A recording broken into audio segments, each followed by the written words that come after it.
नमस्ते छात्र। पार्ट 1 में हमने कक्षा 12 के हिंदी की इकाई 4 अकेली के शब्दार्थ, लेखिका परिचय और मुहावरों का अध्ययन किया था। आज हम पार्ट 2 में इस इकाई की समझूती प्राप्त करेंगे। इकाई 4 का नाम अकेली है। अकेली का मतलब है एकलता अर्थात अकेलापन। अकेली इकाई की जो पात्र है उसमें है सोमा बुआ, सोमा बुआ के पति, सोमा बुआ की पड़ोसिन, उसका नाम था राधा, और सोमा बुआ का एक मृत पुत्र था, उसका नाम था हरखू। मन्नू भंडारी उन्होंने कहानी, उपन्यास एवं नाटक विधा को अपनाया है। मैं हार गई, 3 निगाहों की एक तस्वीर, यह सच है, एक प्लेट सैलाब, त्रिशंकु, आंखों देखा झूठ आदि उन्होंने कहानी संग्रह लिखे थे। आपका बंटी, स्वामी, महाभोज, कलावा आदि उपन्यास। बिना दीवारों का घर उन्होंने नाटक लिखा। यह चित्र सोमा बुआ के पति का है, जो अपने मृत पुत्र के बाद हमेशा 12 महीनों में एक ही बार घर आते थे और घर पर एक ही मास रहते थे। यह है सोमा बुआ, जो अकेली घर में रहती थी। उसके मृत पुत्र हरखू का निधन होने के बाद उसके पति हमेशा हरिद्वार रहते थे, उनको घर में अच्छा नहीं लगता था। और सोमा बुआ का उसकी जो हालत थी, उसकी मनोस्थिति थी, इसी का वर्णन इस इकाई में बताया गया है।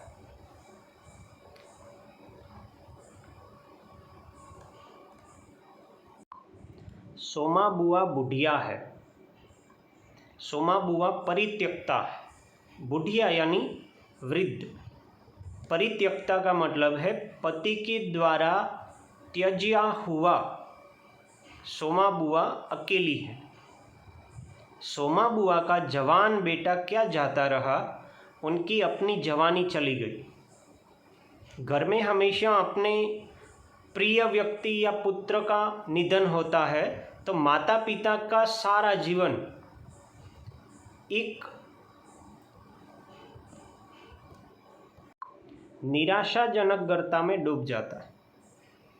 पति को पुत्र वियोग का ऐसा सदमा लगा कि वे पत्नी घर बार तजकर तीर्थवासी हुए और परिवार में कोई ऐसा सदस्य था नहीं जो उनके एकाकीपन को दूर करता। पिछले 20 वर्षों से उनके जीवन की इस एक रास्ता में किसी प्रकार का कोई व्यवधान उपस्थित नहीं हुआ, कोई परिवर्तन नहीं आया।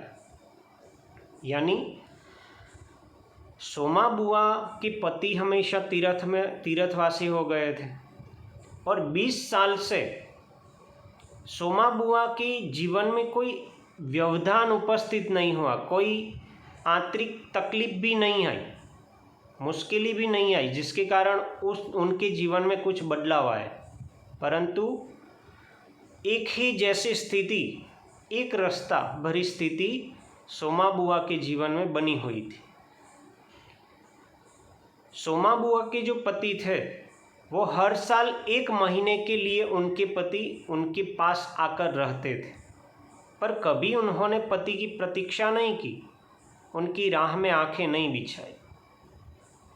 पति आने वाले हैं, उसका कोई हर्ष भी सोमा बुआ को नहीं रहता था, क्योंकि जब तक पति रहते उनका मन और भी मुरझाया हुआ रहता। इसका कारण था पति के स्नेहहीन व्यवहार का अंकुश उनके रोज़मर्रा के जीवन की अबाध गति से बहती स्वच्छंद धारा को कुंठित कर देता। पति का व्यवहार प्रेम के बिना था। सोमा बुआ को वह स्नेह से बुलाते भी नहीं थे। उस समय उनका घूमना फिरना, मिलना जुलना बंद हो जाता। और सन्यासी जी महाराज से तो यह भी नहीं होता कि दो मीठे बोल बोलकर सोमा बुआ को एक ऐसा संबल ही पकड़ा दे जिसका आसरा लेकर वह उनके वियोग के 11 महीने काट दे। पति 1 मास ही घर रहते थे और 11 मास बाहर रहते थे। तो जब भी वह बाहर रहते थे, बाहर जाने से पहले सोमा बुआ ऐसा सोचती थी कि मुझे कुछ ऐसी बात पकड़ा दे कि जिस बात के कारण मेरे 11 मास मैं अच्छी तरह से जी पाऊँ। और जब भी सोमा बुआ के पति घर आते थे तो सोमा बुआ का बाहर जाना, घूमना फिरना, किसी से मिलना जुलना बंद हो जाता था। इस स्थिति में बुआ को अपनी ज़िंदगी पास पड़ोस वालों के भरोसे ही काटनी पड़ती थी। अकेली सोमा बुआ अपने पड़ोसियों के पास रहती थी।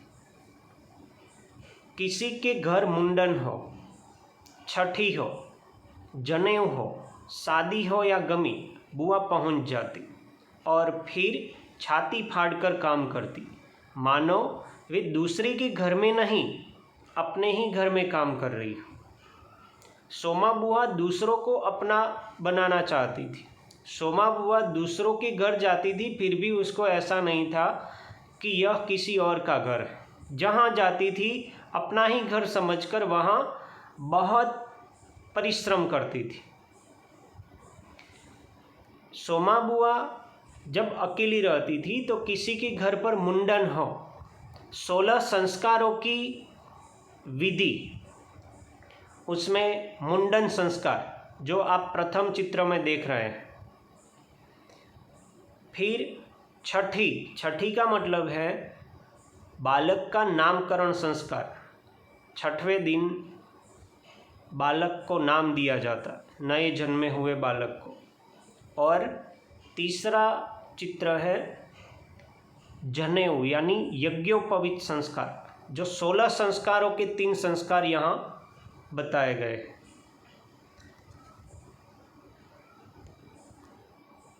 तो ऐसे प्रसंगों में सोमा बुआ किसी के घर पर जाती थी। इसके अलावा सोमा बुआ किसी के घर पर शादी हो या कोई दुख का प्रसंग हो तो भी वहाँ पहुँच जाती और दिल खोलकर काम करती। आजकल सोमा बुआ के पति आए हुए हैं और अभी अभी कहासुनी हो चुकी है। दोनों में शब्दों की चर्चा हुई है, शब्दों के द्वारा झगड़ा हुआ है। बुआ आंगन में बैठी धूप खा रही है, तभी बुआ बाहर, घर से बाहर बैठी है और वहाँ पर गर्मी में बैठी है। पास रखी कटोरी से तेल लेकर हाथों में मल रही है और बड़बड़ा रही है। बड़बड़ाना यानी कुछ मन में ही बोलना।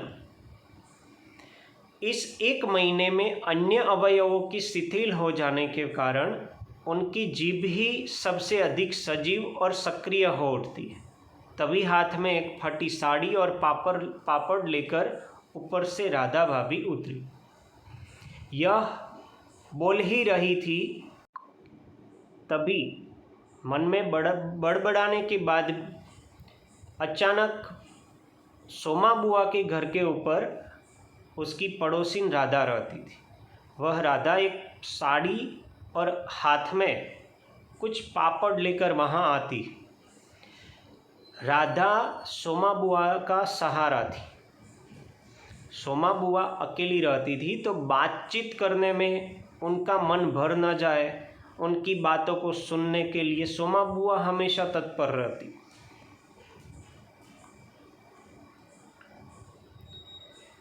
सोमा बुआ पापड़ लेकर नीचे उतरी है। कहती है, क्या हो गया बुआ, क्यों बड़बड़ा रही हो? फिर सन्यासी जी महाराज ने कुछ कह दिया क्या? अरे मैं कहीं चली जाऊं सो ही इन्हें नहीं सुहाता। कल चौक वाले किशोरी लाल के बेटे का मुंडन था, सारी बिरादरी का न्योता था। मैं तो जानती थी कि ये पैसे का ही गुरूर है जो मुंडन पर भी सारी बिरादरी को न्योता है, पर काम उन नई नवेली बहुओं से नहीं संभलेगा नहीं, सो जल्दी ही चली गई। सोमा बुआ राधा को बताती है कि कल हमारे इस विस्तार में किशोरी लाल रहते हैं, उनकी बेटे की मुंडन का प्रसंग था और ज़्यादा पैसे होने के कारण मुंडन के प्रसंग में भी किशोरी लाल ने सारी बिरादरी को, सारे उनके रिश्तेदारों को, संबंधियों को बुलाया था। यानी बड़ा प्रसंग हो तो सभी को बुलाते हैं, परंतु मुंडन के प्रसंग में इतने लोगों को बुलाने की आवश्यकता नहीं थी, ऐसा सोमा बुआ कहती है। तो सोमा बुआ कहती थी कि उनके घर नई नवेली बहुएं हैं, इसीलिए उनसे काम नहीं होगा, तो मैं ही चली जाऊं और उनके घर का काम करूं। तो इतने में हुआ भी वही, और सरक कर बुआ ने राधा के हाथ से पापड़ लेकर सुखाने शुरू कर दिए। एक काम गत से नहीं हो रहा था।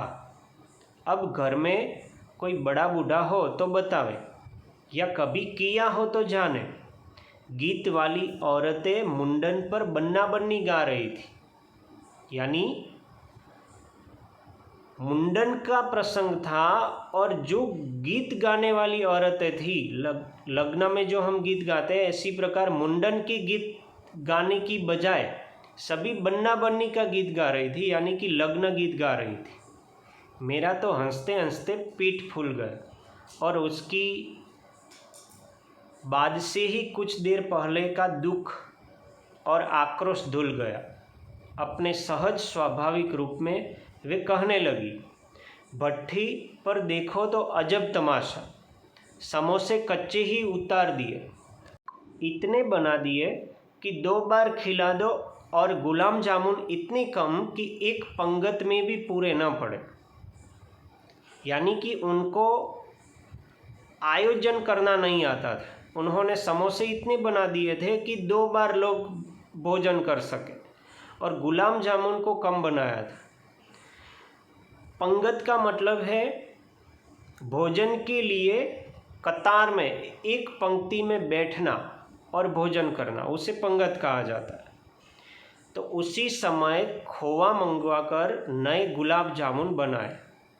दोनों बहुएं और किशोरी लाल को तो बेचारे इतना जस मान रहे थे कि क्या बताऊं। कहने लगे, अम्मा तुम न होती तो आज भद्द उड़ जाती। यानी सोमा बुआ उनके घर न होती तो किशोरी लाल की उनकी इज्जत मिट्टी में मिल जाती। अम्मा तुमने लाज रख ली, मैंने तो कह दिया कि अरे अपने ही काम नहीं आवेंगे तो कोई बाहर से तो आवेगा नहीं। ये तो आजकल इनका रोटी पानी का काम रहता है, नहीं तो मैं तो सवेरे ही चली जाती। यह सोमा बुआ सभी बातें राधा को बता रही है। तो यह एक प्रसंग किशोरी लाल के मुंडन का प्रसंग था। आगे की बात है, तो सन्यासी महाराज क्यों बिगड़ पड़े? उन्हें तुम्हारा आना जाना अच्छा नहीं लगता बुआ? वो तो मैं कहीं आऊँ जाऊँ सो ही इन्हें नहीं सुहाता। और फिर कल किशोरी के यहाँ से बुलावा नहीं आया। अरे मैं तो कहूँ कि घर वालों का कैसा बुलावा, वे लोग तो मुझे अपनी माँ से कम नहीं समझते। नहीं तो कौन भला यो भट्ठी और भंडार घर सौंप दे। पर उन्हें अब समझावे कौन? कहने लगे, तू जबरदस्ती दूसरों के घर में टांग अड़ाती फिरती है। और एकाएक उन्हें उस क्रोध भरी वाणी और कटु वचनों का स्मरण हो आया, जिनकी बौछार कुछ देर पहले ही उन पर होकर चुकी थी। याद आते ही फिर उनके आंसू बह चले।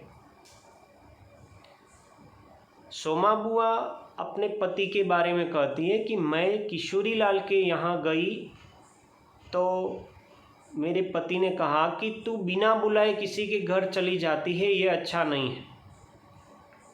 तो सोमा बुआ ने पति को कहा कि मुझे सामने वाले लोग मेरे जाने से पूरी रसोई का कारभार मुझ पर सौंप देते हैं, तो ये एक अच्छी बात है और इसके कारण मैं ऐसा मानती हूँ कि कोई बुलाए ना बुलाए, हमें दूसरों की मदद करनी चाहिए।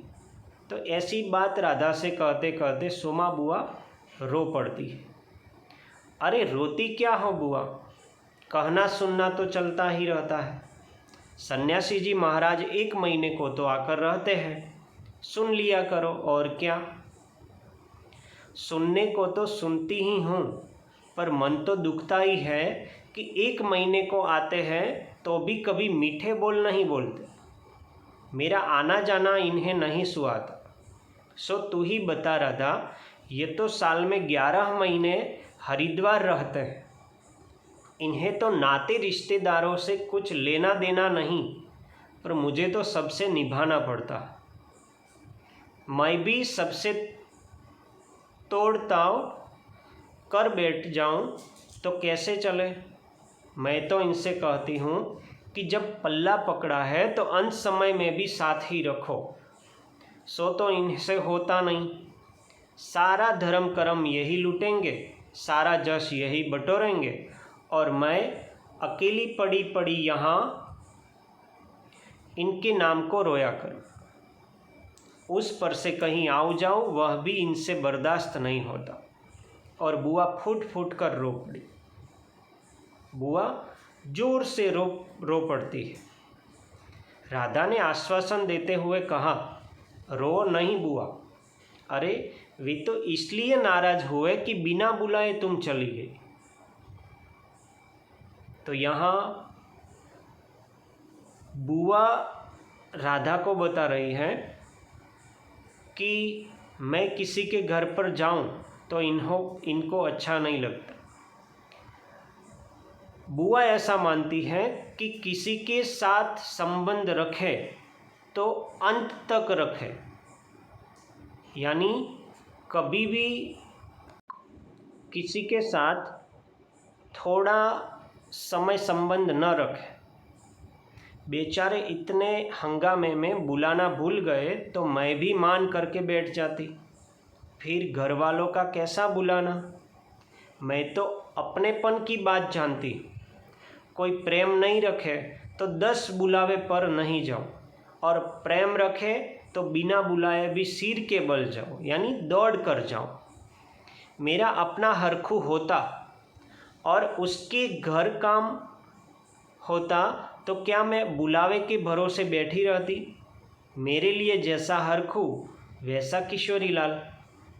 हरखू सोमा बुआ का जो मृत पुत्र था उसका नाम था।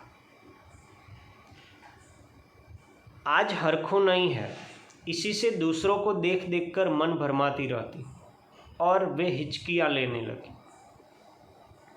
पापड़ को फैलाकर स्वर को भरसक कोमल बनाकर राधा ने कहा, तुम भी बुआ बात को कहाँ से कहाँ ले गई, अब चुप भी हो। अच्छा देखो, तुम्हारे लिए एक पापड़ भूनकर लाई, खाकर बताना कैसा है। और वह पापड़ लेकर ऊपर चढ़ गई। पापड़ लेकर राधा सोमा बुआ को देती है कि बताना कि यह कैसा पापड़ है, इसका स्वाद कैसा है। कोई सप्ताह भर बाद बुआ बड़े प्रसन्न मन से आई और सन्यासी जी से बोली, सुनते हो, देवर जी की ससुराल वालों की किसी लड़की का संबंध भागीरथ जी के यहाँ हुआ है। वे सब लोग यही आकर ब्याह कर रहे हैं। देवर जी के बाद तो उन लोगों से कोई संबंध ही नहीं रहा, फिर भी है तो समधी ही। अब यहाँ एक नया प्रसंग है। सोमा बुआ का एक देवर जी था, उनकी भी मृत्यु हो गई थी, यानी सोमा बुआ के ससुराल वालों से उनका देवर जी की मृत्यु के बाद कोई संबंध नहीं था।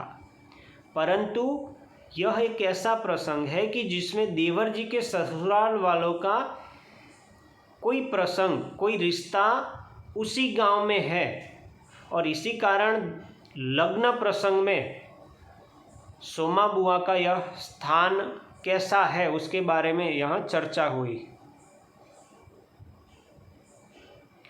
यहाँ पर सोमा बुआ पति से कहती हैं कि वह हमारे समधी तो है, संबंधी तो थे, समधी को वेवाई भी कहा जाता है। तो आगे बताती है कि वह समधी आपको भी बुलाए बिना नहीं मानेंगे, समधी को आखिर कैसे छोड़ सकते हैं। और बुआ पुलकित होकर हंस पड़ी, यानी अत्यंत आनंद से हंस पड़ती है। सन्यासी जी की मौन उपेक्षा से उनके मन को ठेस तो पहुंची, फिर भी वे प्रसन्न थी।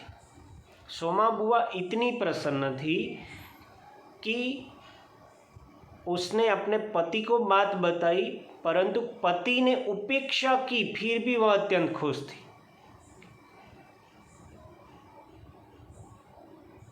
इधर उधर जाकर वे इस विवाह की प्रगति की खबरें लाती। आखिर एक दिन वे यह भी सुनाई कि उनके समधी यहाँ आ गए। जोर शोर से तैयारियां हो रही है, सारी बिरादरी को दावत दी जाएगी, खूब रौनक होने वाली है। दोनों ही पैसे वाले ठहरे। अपनी देवर जी के ससुराल वालों का संबंध इसी गांव में हुआ था और सोमा बुआ को इतना हर्ष था कि मुझे भी ये लोग बुलाएंगे। ये दोनों लोग आमने सामने पैसे वाले हैं, तो पैसे वाले होने के कारण ये सभी को दावत देंगे, तो मुझे भी दावत देंगे, हम तो उनके समधी ठहरे, ऐसा सोमा बुआ मानती। क्या जाने हमारे घर तो बुलावा आएगा या नहीं। देवर जी को मरे 25 बरस हो गए, उसके बाद से तो कोई संबंध ही नहीं रखा। रखे भी कौन, यह काम तो मर्दों का होता है। मैं तो मर्द वाली होकर भी बेमर्द की हूँ। और एक ठंडी सांस उनके दिल से निकल गई। सोमा बुआ का मानना है कि संबंध हमेशा पति रखते हैं, पुरुष रखते हैं। मेरे पति होने के बावजूद मैं पति के बिना जीवन जी रही हूँ, ऐसा ही प्रतीत होता है। अरे वाह बुआ, तुम्हारा नाम कैसे नहीं हो सकता, तुम तो समधिन ठहरी। देवर चाहे न रहे, पर रिश्ता थोड़े ही टूट जाता है। दाल पीसती हुई घर की बड़ी बहू बोली। हाय बुआ, नाम है, मैं तो सारी लिस्ट देख कर आई। विधवा ननद बोली। बैठे ही बैठे 2 कदम आगे सरक कर बुआ ने बड़े उत्साह से पूछा, तू अपनी आंखों से देख कर आई है नाम? नाम तो होना ही चाहिए, पर मैंने सोचा कि क्या जाने आजकल के फैशन के पुराने संबंधियों को बुलाना हो ना हो। और बुआ बिना 2 पल भी रुके वहाँ से चल पड़ी।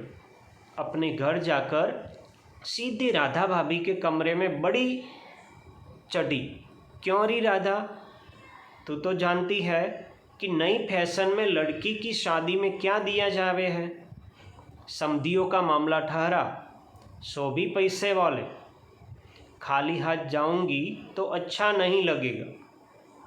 मैं तो पुराने ज़माने की ठहरी, तो ही बता दे क्या दूँ। अब कुछ बनाने का समय तो रहा नहीं, 2 दिन बाकी है, सो कुछ बना बनाया ही खरीद लाना। बुआ को अपनी पड़ोस की बहुएं बताती है कि आपका नाम उनकी लिस्ट में है, आपको भी वह आमंत्रित करेंगे। तो सोमा बुआ यह मान लेती है कि मुझे भी यही लोग अपने प्रसंग में बुलाएंगे, मेरा भी स्वागत करेंगे। हमारे समधिन थे तो समधिन का संबंध अब भी वह रखेंगे।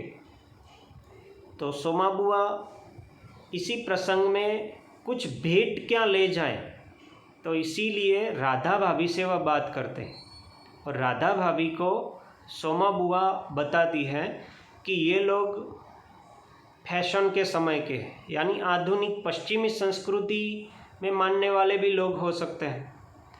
तो इनको पुराना इनाम या पुराना भेंट उनको पसंद न भी पड़े, तो तू ही बता कि मैं क्या खरीदूँ। क्या देना चाहती हो अम्मा? जेवर, कपड़ा, श्रृंगारदान या कोई और चांदी की चीज़? श्रृंगारदान यानी स्त्रियों के श्रृंगार के सामान को रखने की एक पेटी या बॉक्स। जेवर यानी आभूषण। मैं तो कुछ भी नहीं समझू रही, जो कुछ पास है तुझे लाकर दे देती हूँ, जो तू ठीक समझे ले आना, बस भद्द नहीं उड़नी चाहिए। यानी मुझे वहाँ शर्मिंदगी महसूस करनी पड़े ऐसा नहीं होना चाहिए। अच्छा देखो पहले कि रुपये कितने हैं। और वे डगमगाते कदमों से नीचे आई। 2-3 कपड़ों की गठरियाँ हटाकर एक छोटा सा बक्स निकाला, उसका ताला खोला, इधर उधर करके एक छोटी सी डिबिया निकाली, बड़ी जतन से उसे खोला। उसमें 7 रुपये की कुछ रेजगारी पड़ी थी और एक अंगूठी। बुआ का अनुमान था कि रुपये कुछ ज़्यादा होंगे, पर जब 7 ही रुपये निकले तो सोच में पड़ गई। रईस समधियों के घर में इतनी सी रुपयों से बिंदी भी नहीं लगेगी। उनकी नज़र अंगूठी पर गई। यह उनके मृत पुत्र की एकमात्र निशानी उनके पास रह गई थी। बड़े बड़े आर्थिक संकटों के समय में भी वे उस अंगूठी का मोह नहीं छोड़ सकी थी। आज भी एक बार उसे उठाते समय उनका दिल धड़क गया। फिर भी उन्होंने 5 रुपये और एक अंगूठी आंचल में बांध ली, बक्स को बंद किया और फिर ऊपर को चली गई। पर इस बार उनके मन का उत्साह कुछ ठंडा पड़ गया था और पैरों की गति शिथिल। राधा के पास जाकर बोली, रुपये तो नहीं निकले बहू, आए भी कहाँ से? मेरे कौन कमाने वाला बैठा है? उस कोठरी का किराया आता है, उसमें 2 समय की रोटी निकल जाती है जैसे तैसे। और वे रो पड़ी। राधा ने कहा, क्या करूं बुआ, आजकल मेरा भी हाथ तंग है, नहीं तो मैं ही दे देती। अरे पर तुम देने के चक्कर में पड़ती ही क्यों हो? आजकल तो देने लेने का रिवाज ही उठ गया है। यहाँ इस परिच्छेद में सोमा बुआ इतनी खुश है कि मेरी समधियों को मैं क्या लाकर दूं। आर्थिक संकट में आने के बाद भी जिस सोमा बुआ ने अपने मृत पुत्र की अंगूठी को नहीं बेचा था, उसी अंगूठी को आज वह बेचने के लिए तैयार हो जाती है और राधा को 5 सिक्के और एक अंगूठी देती है। आगे कहती है, नहीं रे राधा, समधियों का मामला ठहरा। 25 बरस हो गए तो भी वे नहीं भूले और मैं खाली हाथ जाऊं? नहीं नहीं, इससे तो न जाऊं सो ही अच्छा। देवर जी को 25 साल हो गए थे। राधा अभी मानती है कि मुझे आमंत्रण ज़रूर मिलेगा तो मैं कुछ लेकर ही जाऊं। तो जाओ ही मत, चलो छुट्टी हुई। इतने लोगों में किसे पता लगेगा कि आई या नहीं? राधा ने सारी समस्या का सीधा सा हल बताते हुए कहा। तो राधा ने कह दिया कि तुम वहाँ नहीं जाओगी तो किसी को पता भी नहीं चलेगा। तो यह बात सुनकर बुआ कहती है कि बड़ा बुरा मानेंगे, सारे शहर के लोग जावेंगे और मैं समदीन होकर नहीं जाऊंगी तो यही समझेंगे कि देवर जी मरे तो संबंध भी तोड़ लिए। नहीं नहीं, तू यह अंगूठी बेच ही दे। और उन्होंने आंचल की गांठ खोलकर एक पुराने ज़माने की अंगूठी राधा के हाथ पर रख दी। ज़्यादातर स्त्रियां अपनी जो साड़ी है उसकी अंतिम भाग है जो छेड़ा, वहाँ पर ज़्यादातर कुछ चीज़ों को बांधती है, उसे आंचल कहा जाता है। तो यही अंगूठी राधा के हाथ में रख देती है। फिर बड़ी मिन्नत के स्वर में बोली, तू तो बाजार जाती है राधा, इसे बेच देना और जो कुछ ठीक समझे खरीद लेना, बस शोभा रह जावे इतना ख्याल रखना। यानी मैं इससे जो भी तू चीज़ लाएगी वह चीज़ मैं जब दूँ तो इससे मेरी शोभा बढ़ जाए, इतना ख्याल तू रखना। तो गली में तभी बुआ ने चूड़ी वाले की आवाज़ सुनी।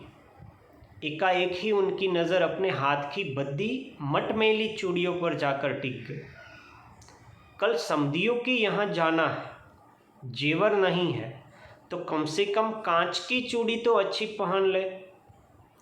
मन में ऐसा सोमा बुआ को विचार आता है, पर एक अव्यक्त लाज ने उनके कदमों को रोक दिया। कोई देख लेगा तो। लेकिन दूसरे ही क्षण अपनी इस कमजोरी पर विजय पाती सीवे पीछे के दरवाजे पर पहुंच गए और 1 रुपया कलदार खर्च करके लाल हरी चूड़ियों के बंद पहन लिए, पर सारे दिन हाथों को साड़ी के आंचल से ढंके ढंके फिरी। चूड़ियाँ लेने के लिए सोमा बुआ गई तो उसको भी शर्म आई, क्योंकि पति उसे ठीक तरह से बुलाते नहीं थे। पति हमेशा बाहर रहते थे, तो कुछ लोग देखेंगे तो क्या कहेंगे, ऐसी शर्म बुआ को हुई। ज़्यादातर यही बातें स्त्रियों की मर्यादा का कारण बनती है, और यही बुआ चूड़ियों को पहनती तो है परंतु पूरे दिन तक उसी हाथ को नहीं खोलती, अपने आंचल से ढकती रहती है। शाम को राधा भाभी ने बुआ को चांदी की एक सिंदूरदानी, एक साड़ी और एक ब्लाउज का कपड़ा लाकर दे दिया। सब कुछ देख पाकर बुआ बड़ी प्रसन्न हुई और यह सोच सोचकर कि जब वे ये सब दे देंगी तो उनकी समधिन पुरानी बातों की दुहाई दे देकर उनकी मिलनसारिता की कितनी प्रशंसा करेगी, उनका मन पुलकित होने लगा। अंगूठी बेचने का कम भी जाता रहा। पास वाले बनिए के यहाँ से एक आने का पीला रंग लाकर रात में उन्होंने साड़ी को रंगी। शादी में सफ़ेद साड़ी पहनकर जाना क्या अच्छा लगेगा। रात में सोई तो मन कल की ओर दौड़ रहा था। सोमा बुआ इतनी प्रसन्न थी कि मैं यह सभी चीज़ें लेकर वहाँ भेंट दूंगी तो कितना उन लोगों को अच्छा लगेगा। सोमा बुआ को वहाँ जाने की इतनी जल्दी थी कि उसका आनंद समा नहीं रहा था। दूसरे दिन 9 बजते बजते खाने का काम समाप्त कर डाला। अपनी रंगी हुई साड़ी देखी तो कुछ जंची नहीं, यानी अच्छी न लगी। फिर ऊपर राधा के पास पहुंची। क्यों राधा, तू तो रंगी साड़ी पहनती है तो बड़ी आब रहती है, यानी तेरी शोभा बढ़ जाती है, चमक रहती है। इसमें तो चमक आई नहीं। तुमने कलफ जो नहीं लगाया अम्मा, थोड़ा सा मांड दे देती तो अच्छा रहता। कलफ यानी किसी भी कपड़े को कड़क करने का एक तरल पदार्थ, और मांड यानी चावल का पानी, जिससे ज़्यादातर लोग नए लाए हुए कपड़ों को भिगोते हैं उसके अंदर, जिसके कारण उसका रंग बड़ा पक्का बनता है। तो राधा भाभी कहती है कि तू ऐसा करती तो अच्छा रहता, अभी दे लो, ठीक हो जाएगी। बुलावा कब का है, यानी उनके घर प्रसंग का समय क्या है और आपको वह कब बुलाने वाले हैं। तो सोमा बुआ कहती है, अरे नए फैशन वालों की मत पूछो, ऐन मौक़ों पर बुलावा आता है। 5 बजे का मुहूर्त है, दिन में कभी भी आ जाएगा। राधा भाभी मन ही मन मुस्कुरा उठी। बुआ ने साड़ी में मांड लगाकर सुखा दिया। फिर एक नई थाली निकाली। अपनी जवानी के दिनों में बुना हुआ क्रोशिया का एक छोटा सा मेजपोश निकाला। थाली में साड़ी, सिंदूरदानी, एक नारियल और थोड़े से बतासे सजाए। बतासे यानी खाने की चीज़, पतासा। फिर जाकर राधा को दिखाया। सन्यासी महाराज सबेरे से इस आयोजन को देख रहे थे। उन्होंने कल से लेकर आज तक कोई 25 बार चेतावनी दे दी थी कि यदि कोई बुलाने न आए तो चली मत जाना, नहीं तो ठीक नहीं हो। सोमा बुआ का यह सभी कार्य, यह सभी दौड़धाम अपने पति, उनको यहाँ सन्यासी महाराज से प्रयोजा गया। तो ये उसे बताते हैं कि बिना बुलाए तो किसी के घर मत जाना, नहीं तो ठीक नहीं होगा। हर बार बुआ ने बड़े ही विश्वास के साथ कहा, मुझे क्या बावली ही समझ रखा है। बावली यानी पागल समझ रखा है जो बिना बुलाए चली जाऊंगी। अरे वह पड़ोस वालों की नंदा अपनी आंखों से बुलावे की लिस्ट में नाम देख कर आई है, और बुलावेंगी क्यों नहीं। शहर वालों को बुलावेंगे और समधियों को नहीं बुलावेंगी क्या। 3 बजे के करीब बुआ को अनमने भाव से छत पर इधर उधर घूमते देख राधा भाभी ने आवाज़ लगाई, गई नहीं बुआ। एकाएक चौंकते हुए बुआ ने पूछा, कितने बज गए राधा। क्या कहा, 3? शादी में तो दिन का पता ही नहीं लगता है, बजे 3 ही हैं। और धूप सारी छत पर से ऐसे सिमट गई मानो शाम हो गई। फिर एकाएक जैसे ख्याल आया कि वह तो भाभी के प्रश्न का उत्तर नहीं हुआ, तो जरा ठंडे स्वर में बोली, मुहूर्त तो 5 बजे का है, जाऊंगी तो 4 तक जाऊंगी, अभी तो 3 ही बजे हैं। बड़ी सावधानी से उन्होंने स्वर में लापरवाही का पुट दिया। बुआ छत पर से गली में नज़र फैलाए खड़ी थी। बुआ छत के ऊपर चढ़ गई थी और बुआ को था कि मुझे कोई बुलाने ज़रूर आएगा। तो यह बुआ गली में हमेशा नज़र डालती रहती थी कि कोई आएगा। उनके पीछे ही रस्सी पर धोती फैली हुई थी जिसमें फलक लगा और अभ्रक छिड़का हुआ था। जैसे पहले के समय छोटे छोटे गोल कांच के टुकड़े जो कपड़ों पर रखे जाते थे और वह चमक उठते थे, ऐसा लगाया हुआ था। अभ्रक के बिखरे हुए कण रह रह कर धूप में चमक जाते थे। तो यही एक रस्सी के ऊपर लटका हुआ था और यह सब धूप के कारण चमक उठते थे। ठीक वैसे ही जैसे किसी को भी गली में घुसता देख बुआ का चेहरा चमक उठता था। 7 बजे के धुंधलके में राधा ने ऊपर से देखा तो छत की दीवार से सटी गली की और मुंह किए एक छाया मूर्ति दिखाई दी। शाम के 7 बज गए और वही बुआ इसी छत पर बैठी हुई थी, वही आमंत्रण की राह देखकर कि मुझे ज़रूर कोई बुलाने आएगा। तो यह चित्र को, एक छाया को रेखा राधा देखती है, उसका मन भर आया। बिना कुछ पूछे इतना ही कहा, बुआ सर्दी में खड़ी खड़ी यहाँ क्या कर रही हो? आज खाना नहीं बनेगा क्या? 7 तो बज गए। जैसे एकाएक नींद में से जागते हुए बुआ ने पूछा, क्या कहा? 7 बज गए। फिर जैसे अपने से ही बोलते हुए पूछा, पर 7 कैसे बज सकते हैं? मुहूर्त तो 5 बजे का था। और फिर एकाएक ही सारी स्थिति को समझते हुए स्वर को भरसक संयत बनाकर बोली, अरे खाने का क्या है, अभी बना लूँगी। 2 जनों का तो खाना है, क्या खाना और क्या पकाना। अंत में बुआ अपने श्वास को अंदर भरकर बोलती है।